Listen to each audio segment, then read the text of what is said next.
Yeah. If you can hear me, clap. One more time. Clap twice. Stomp your left foot. Stomp your right. Oh, that's a song. Listen, mahalo for being here tonight, and warmest aloha. It's kind of heartwarming during the holidays to have a chance to get together again.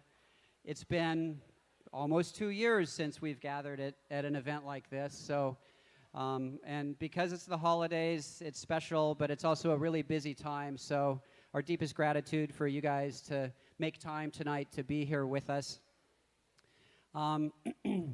So between 2020 and 2021, a few things were happening and a few things weren't happening. This COVID thing, that we're still trying to work our way out of had a significant impact, but perhaps maybe no place more so than in the classroom or creating the lack of classroom. So the loss of learning, the loss of the social emotional growth that takes place in the classroom. I was talking to some of the teachers that are here tonight, the alumni teachers, and it's just been amazing, the absence of being in the classroom around their peers and seeing the upperclassmen things. They just haven't grown emotionally. So it's been staggering, the impact on the kids for loss of learning and loss of social growth. So, but in such a situation, we find that our core members really excel. They're resilient, they're persistent, they're creative, and they're committed. And really, God bless the core members that were in the classroom. Many of you are here tonight as third years and you went through those 2 years. So thank you very much for all your effort.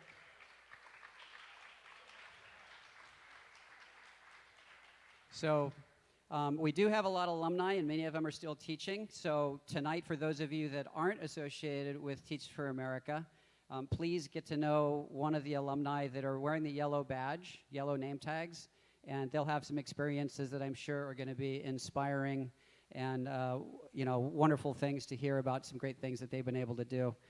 So again, thank you very much for being here tonight. Jill, am I forgetting to say anything other than my name is Jeff Arce. I am the co-chair of Teach for America. My fellow co-chair is Sharon Brown, couldn't be here tonight, but I'm honored and privileged to represent both of us in Teach for America. Our chair emeritus, Mitch Dollier, is here tonight, and he's going to get up and say some things later. Round of applause for Mitch. Because if it weren't for Mitch and Larry Stupsky, TFA might not be here. So thank you, Mitch. And Mitch and I think humbly, are co-hosting tonight. So please eat and drink and have fun. Thank you again. I'm going to introduce our fearless leader, Jill Baltimore, Executive Director for Teach for America Hawaii, and she's going to take over.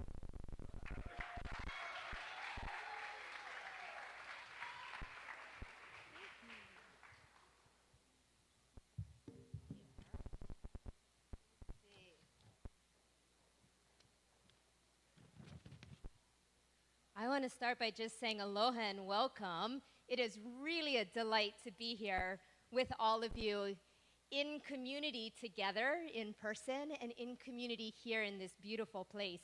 It's literally been 2 years, and I feel like we've popped our head out of a hole, and it's so delightful just to see people reconnect together in this place. And so want to echo Jeff in just thanking you for being here and taking the time to be with us tonight. I'm going to start with just a few thank yous to those who have helped to make this event possible. Our Teach for America Hawaii board members are all wearing these purple leis.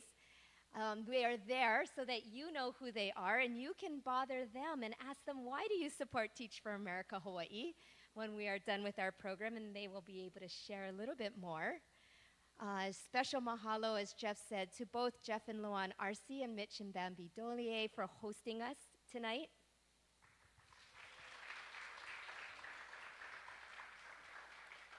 We want to thank our fellow AmeriCorps program, Kupu, for having us here at this beautiful venue. And we give them a hand. And then to Kat and the rest of the event planning team at Gourmet Events Hawaii for organizing this event, which is exponentially more complex in COVID times. So thank you, Gourmet Events.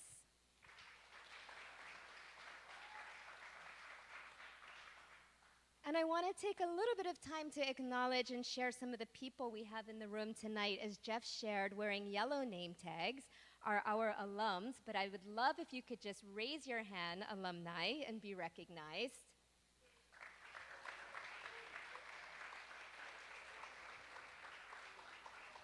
When we say alumni, what that means is they've completed their 2 years as a core member and have continued to stay here in Hawaii, contributing to educational equity in our state. So mahalo to all our alumni for your work here as teachers, school leaders, civic leaders, entrepreneurs, nonprofit leaders, and many, many, many different ways that you all have continued to commit to a lifetime of working towards educational equity here in our state. In addition to all of you who are here in person, we also, for the first time, are flexing our now well-honed muscles at virtual skills. So we are live streaming this program, so our friends on neighbor islands and across the continent can join us virtually as well. So if you're tuning in to us virtually, thank you for joining and being here and part of our broader Teach for America Ohana. One thing that I want to share before we get to sort of the real highlights of the program, which is not me standing here, but I did want to reflect on the last 2 years. And the first thing that comes to mind is, boy, we do live in interesting times.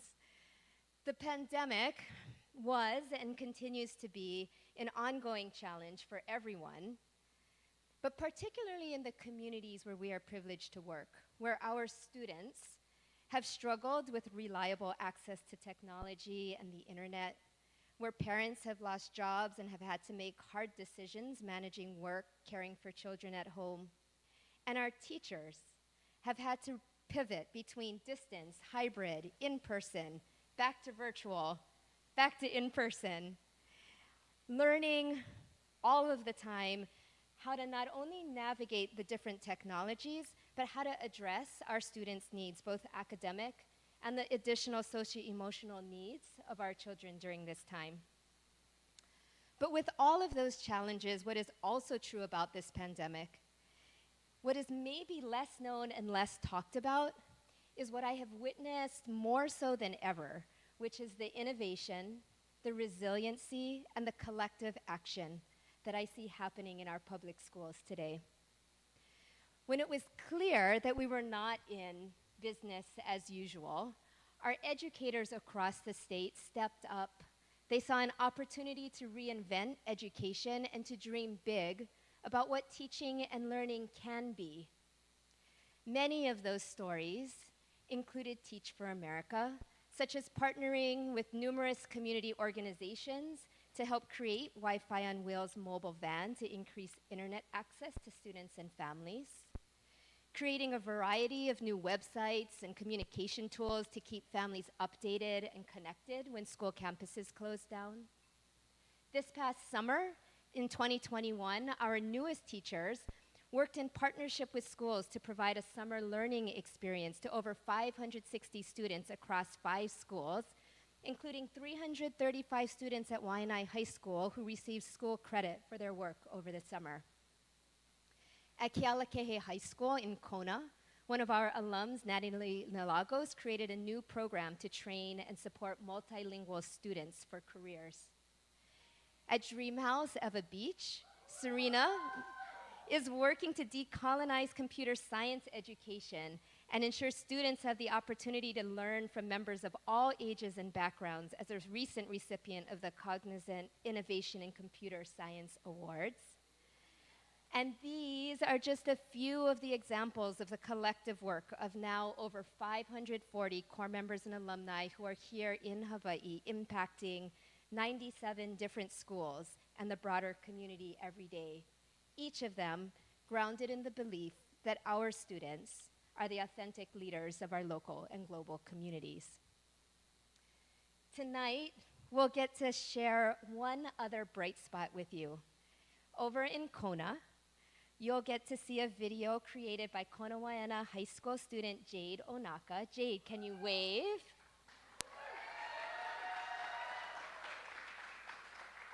We believe that our students are profound storytellers, And here at Teach for America, we're working with youths as equal partners to provide a platform for them to share their insights with the world.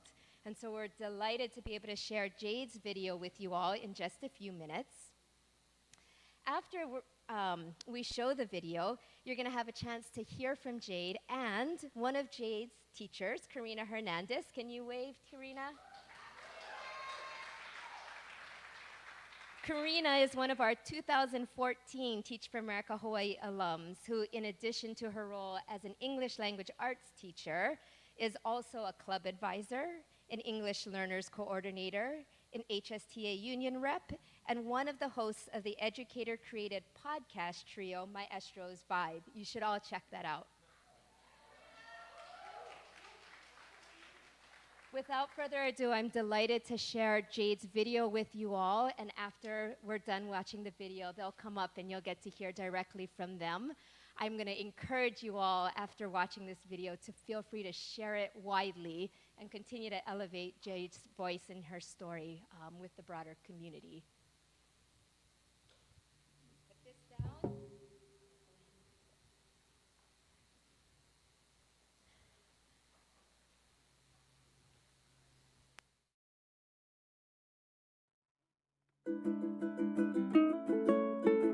My name is Jade Onaka. I'm 16 years old and I live in Kona on the island of Hawaiʻi. Up alongside the steep driveway leading to my house, we grow tea leaves, which we use to make laulau, feed cattle, and make leis. We've grown other vegetables too. We even had kalo plants for a summer, but they're not there anymore. That's my fault in a way. Let me explain. I grew up in a family of ranchers. My great-great-grandfather was the first person of Japanese ancestry to own a cattle ranch in Hawaiʻi, maybe even in the whole US. He arrived here in 1905 to earn money on the island sugar plantations. By 1914, he purchased his first cattle to feed his growing family. Ranching became the family business, and they got pretty good at it. My great-grandfather was known for herding cattle into the ocean and onto boats bound for Oahu. No ranchers on the mainland had to drive cattle into the surf, I can tell you that. On my mom's side of the family, some of my relatives are native Hawaiian. While my dad grew up caring for cattle, my mom paddled outrigger canoes through the ocean waves. In both of their families, food brought people together after long days in the fields or on the water. Still today, our family stands together in a line to make laulau from the leaves of the kalo plant. When I was younger, my dad gave me some kalo for our garden, but I didn't tend to it. Back then, I didn't know how important kalo was to the Hawaiian people in the past, or that it might help us survive into the future. The story goes that long ago, two gods came together, Wakea and Papa Hanaumoku. They created Ho'ohoku Kalani. Then, Wakea and Ho'ohoku Kalani came together, and Ho'ohoku Kalani gave birth to a stillborn child. They buried the child next to their house. From the grave, a kalo plant grew. They named him Haloa Nakalau Kapalili. Their second child, Haloa, was the first kanaka, and he cared for his elder brother, the kalo plant. The kalo in turn provided nourishment. It's always been like that. When we care for the aina, the land, the aina cares for us. In the Hawaiian language, the words for the kalo plant are the same as those for family. The plant that grows from a clipping is the makua or parent. The offshoots are keiki or children. Together, the whole plant is ohana or family. Growing up, my parents taught me the value of providing for ourselves and sharing with our community. But I learned that Hawaiʻi as a state imports nearly 90% of its food. Even though we live in a climate perfect for growing food year-round, changes anywhere else in the world could leave us without enough to eat. During distance learning, I decided to learn more about how my ancestors provided for themselves, with the hope that we could begin to do the same. I called Dean Wilhelm, a kalo farmer and educator, and Natalie Kurashima, a resource manager and researcher who studies Native Hawaiian agriculture. I learned from them kalo was one of my ancestors' main food sources and part of a complex agricultural system that provided for Hawaiians for almost 1,000 years. Imagine wedge-shaped divisions of land called ahupua'a stretching from the mountains down to their base in the ocean. Within each ahupua'a, my ancestors cultivated the land based on its character. Wood from the mountains, vegetables from the field, kalo from the valleys, fish from the ocean. One ahupua'a provided everything people living within it could need. With this system, according to research, ancient Hawaiians produced more than 1 million tons of food each year. That's enough to feed almost everyone who lives on the islands today. 100 years after my great-great-grandfather left work on the sugar plantations, the last one closed. Today, it is estimated that 40% of Hawaii's agricultural land is lying unused. What if we cultivated that land again? Food is freedom. A Hawai'i independent of imported food is not just a dream. People are working hard to make it a reality. Across the islands, farmers are restoring the lo'i. Communities are fighting to regain their water rights. People are rebuilding fields and other food systems based off of ike kopuna. Schools, including mine, are teaching that knowledge to Hawaiian students. I grew up the daughter, granddaughter, and great-granddaughter of ranchers. I learned how to work long days. Now, I might put that to use in my own way. My kuleana goes beyond learning my history and about my family's trade. It begins with growing some kalo once again.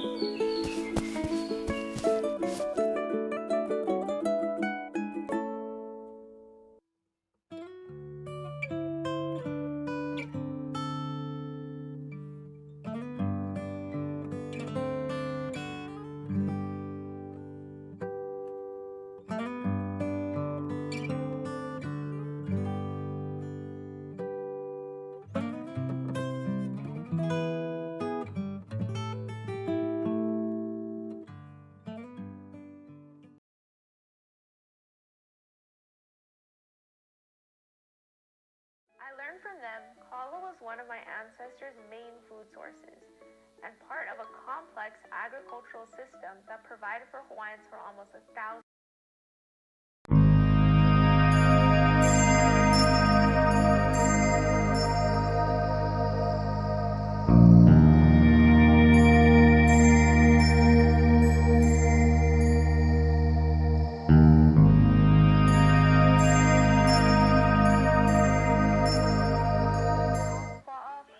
Everything people living within it could need.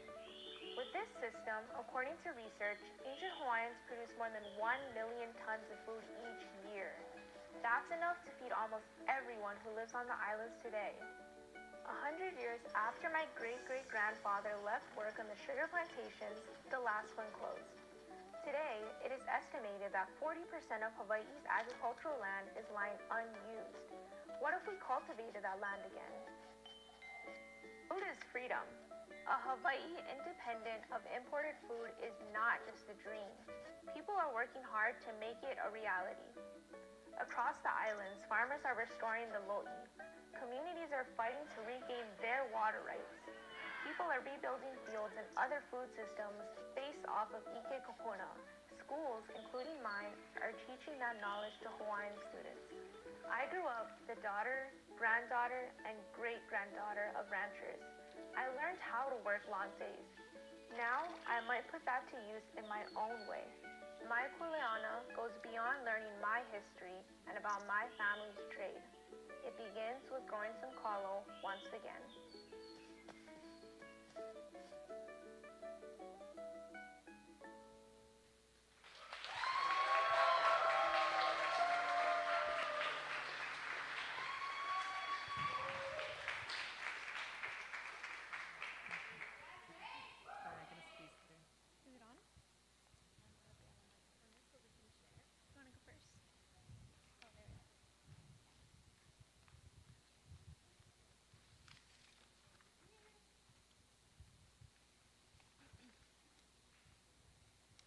Aloha and good evening.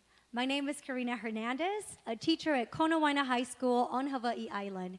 I first, I first arrived in 2014 as a Teach for America core member.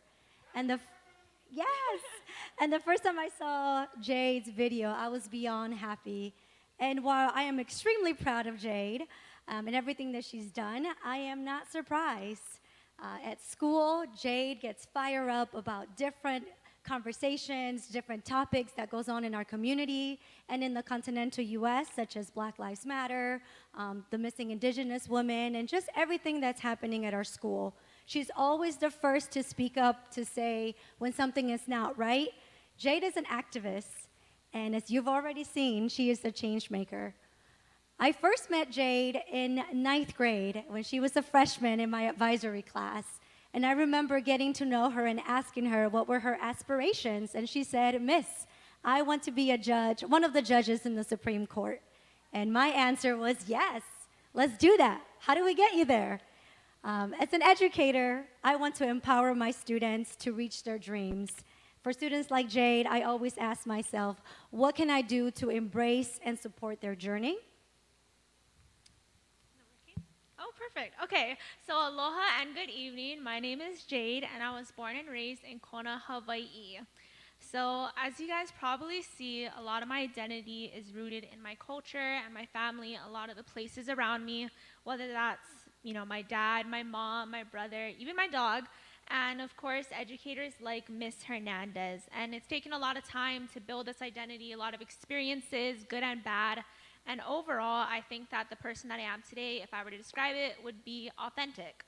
And when I first met Miss Hernandez, we instantly clicked. We had this same sort of, I feel like, personality and advocacy and just wanting to include everything we do has to have change in it, because change is great.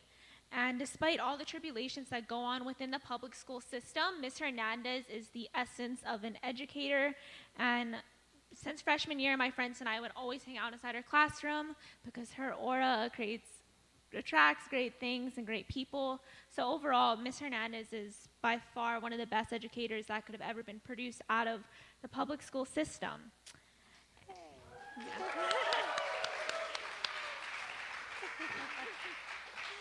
Overall, the class that really did stick with me was the 10th grade English class with Miss Hernandez. It was one of the best classes I've ever had, the most educational ones I could have ever done, and overall was the most revolutionary for Jade. And it was more than just reading and writing and just an English class. Overall, it was about self-discovery, and growing up, a lot of your worldview, such as mine, was shaped around the people around me and what I've been told and what I've been kind of taught to feel. And in her class, she really challenged that, and I got to think outside of the world.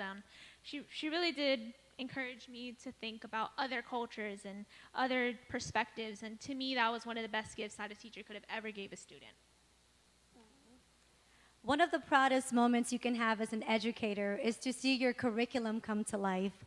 And every time I see Jade's video, I'm reminded of the impact we all have as educators to empower our students to own their unique stories. My philosophy in teaching is that anyone can learn, anyone can grow, anyone can change. When we believe in our students, they will surprise us. But belief alone won't change the outcomes. There is an opportunity gap here in Hawai'i, which continues to exist, where the talent and insight of our youth goes untapped because there isn't the chance for them to show the world what they're capable of. I'm so thankful for Teach for America here in Hawai'i and across the continent for contributing and creating opportunities such as the TFA Hawaii Youth Council. When that opportunity came my way, I knew that Jade would be a perfect fit. So like what Ms. Hernandez said, I took the opportunity to join the Teach for America Hawaii Youth Council in sophomore year, and I didn't really know it at the time, but eventually that went to one opportunity to the next to where I am now talking to all you guys. So it's pretty cool. And while on the council, I work with Lindsay Takenaka, who knew my interest in advocacy for indigenous communities.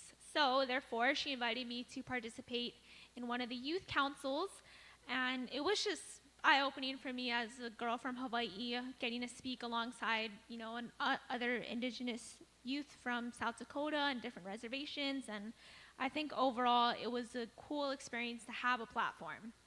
And little did I know, I also shared my interests with which was food sovereignty, with somebody inside that audience on that same panel. His name is Joel Stern Christ, and without him, I would not be here today. He was a storyteller, and lucky he really liked what I had to say, so that turned into a year-long project that was what you guys saw in 10 minutes, year-long. So I think it really did translate to how great things will take time. And to me, this video represents overall nourishment.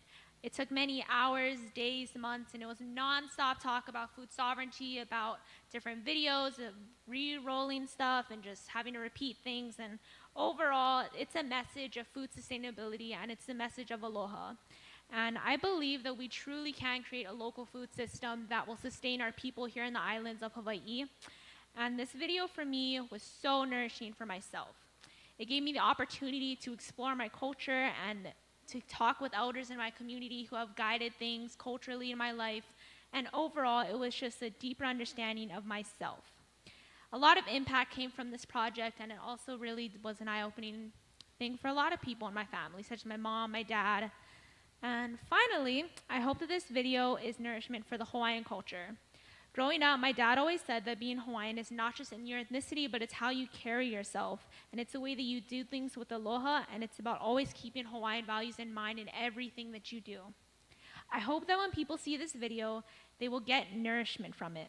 I hope that you guys continue to spread this message and do it in your words and your actions. We live in such a beautiful aina, and the more that we help create a nourishment in the Hawaiian culture is the more that we cultivate a better future. Our school, Konoaina, worked together to create a vision, which is that students would care for themselves and ohana, grow through adversity, and own their futures. My hope for Jade and for all of Konoaina students is that they graduate knowing their value and that whatever they decide to do, they can always come back and support their community. If what Jade has done here is any indication of how we're doing, I am proud to say our community is headed in the right direction. To my fellow teachers, alumni in the audience, I know I'm preaching to the choir when I say that we do it for the kids. So as we continue to celebrate for the rest of the night together, let's continue to share the stories of all the different Jades you all have in your own classrooms. Because I believe that if we continue to do that, we can see a lot of growth. After 7 years in the classroom, things have come full circle. I now have former students who are joining the profession, who are working to change our education system, and who are entering the classrooms for the same reasons that brought me to Teach for America Hawaii. Perhaps Jay will be another one of those students in the near future. In any case, embracing the gifts our students like Jay and every other student I have the privilege to meet is why I am a Teach for America, and it's why I teach for America. As I look ahead to the future, whether I want to be a judge, Supreme Court justice, or just continue storytelling, or maybe even join Teach for America Hawaii, I am a proud product of public education. There is so much good happening, and while the system is not perfect, I hope that me and Ms. Hernandez are just one example of many, many relationships that prove how teachers and students show what's possible when you guys invest in students and in public schools across the state. Thank you so much for taking the time to listen to me and my journey. I hope you enjoy the rest of your evening and hope you continue to hear more stories about relationships like Ms. Hernandez and I. And I hope you guys continue to spread the message of food sovereignty. Mahalo and have a great night.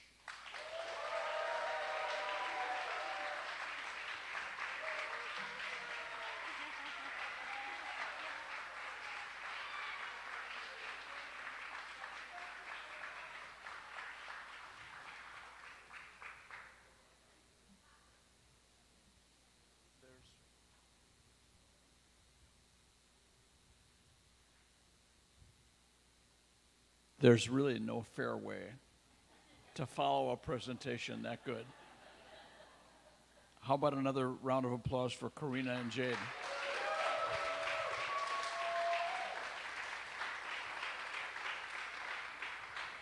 So I want to express my personal thanks to Karina and Jade.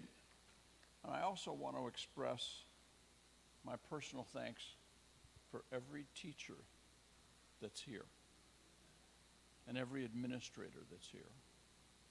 because I just want to say, from the absolute bottom of my heart, I am grateful every day for what you guys do. And a round of applause for teachers.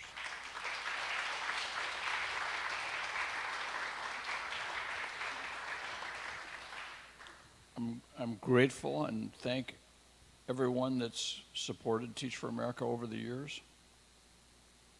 We would be extremely grateful for your continued support this year. It's been a long journey, but it's an important journey. We are facing some challenges because of the pandemic that we haven't faced before. We've got challenges of learning loss and other things, and I will tell you, it's like school by school, when I visit, who's standing up first to figure out how to do distance learning or how to deal with a blend of both. Core member teachers are right in the middle of all of that, and I'm just really proud of them. So thank you for all your support. We'd appreciate your support this year. When you leave, you're going to get a little packet. And there is a fun amount of data in a very few pages. I'd urge you to take a look at it because it's better than the average packet that you get at an event like this. And finally, I would say to each and all of you, happy holidays and enjoy the rest of your evening.